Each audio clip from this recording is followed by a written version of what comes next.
દુનિયાની ચુડેલોમાં ભરજો, દુનિયાના જન્મમાં ભરજો, અને અડધી રાતે જરૂર પડે એ દાડે ખાલી એકવાર મને ટવકો કરજો ને કાળો કોબળો ઉઠીને હાથમાં લકડી લઈને ના આવું તમારું નામ ચોપડી લાજે. કારણ કે દુનિયાનો બહુ જહુ ધૂણ છે એટલે ઓમ કહીને ઓમ તો કરશે જ. કારણ કે મારા જહુ બેલું ખાતું લોબું વાળું હોય છે. તો મારો વીર માગે, મારો ભૈરવ માગે, મારો લખીએ ઝાપડો માગે, એટલે મારે જહુને આલવું પડે. પણ અમિત, હું કહું કે તમે મેઠા થઈને રહો તો આ જહુ મેઠી થઈને રહે હો. પણ તમે કાલ ઘર વીતી જો અને ચોક અવળા પિયાલા મૂઢો નોખ્યો તો પછી આ જહુ પિયાલા વાળી છે. હું કહું ગુરુ ગોળ ખાતો હોય ને પછી ચેલાને ક્યાંક ગોળ ન ખવાય તો કોમ આવે ન. મારો ભૂવો દારૂ નહીં પીતો બીજો દારૂ છોડાવે. પણ હાલ કોક ઉઠીને બીડી વાળો આવે કે માં મને બીડી છોડાવજે, મારો ભૂવો નહીં કહી ગયા. કારણ કે ગુરુ ગોળ ખાય છે, ચેલાને એમ ના કહી કે ગોળ ન ખવાય. કલાબા વાત સાચી. હું કહું કે જો આજે હું કોઈ દાડો કવા આવવાની દે. હું કહું અન કોઈ દાડો અવળા પિયાલે મોઢું નોખવા દીધે.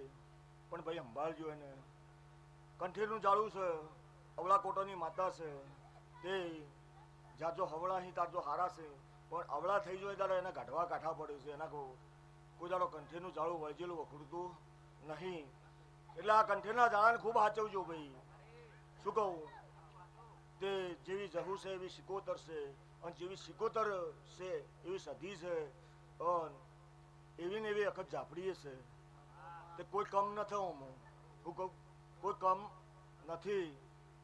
તે દુનિયાના દુશ્મન ઉભા હોય એ દાડા એને હાથ જોડવાની જરૂર છે. એને કહેવાની જરૂર નહીં કે માં તું હોય પોગજી. નકર તમને વાળીને લાવતો નહીં આવડે, ફેર ગિરીશ ભુવાન ચોકથી ખોલવો પડશે. તમને વાળીને લાવતો નહીં આવડે, ફેર ગિરીશ ભુવાન ખોલવા આવવું પડશે. એટલે કોઈ દાડો એને એમને કહેતા કે માં તું હોય જતી રહે. નકર હાવખે જતી રહે. કોક હોમે મારા જેવી જહુન, મારા જહુના ભુવા જેવો ભુવો મળી જાય અને ચોક એના નામની કુલડી મેલી અને હવા છે ચોખા ખવડાવે, તમે ઠંઠન ગોપાલ થઈ જાઓ. હું કહું એટલે એને બે હાથ જોડવાની જરૂર છે. કારણ કે તમારે બે ઓછું છે ને એને 1000 ઓછું છે. હું કહું ઓથી 1000 કિલોમીટર જાજુ, દુનિયામાં જાજુ, દુનિયાની ચુડેલોમાં ભરજો, દુનિયાના જન્મમાં ભરજો, અને અડધી રાતે જરૂર પડે એ દાડે ખાલી એકવાર મને ટવકો કરજો ને કાળો કોબળો ઉઠીને હાથમાં લકડી લઈને ના આવું તમારું નામ ચોપડી લાજે. હું કહું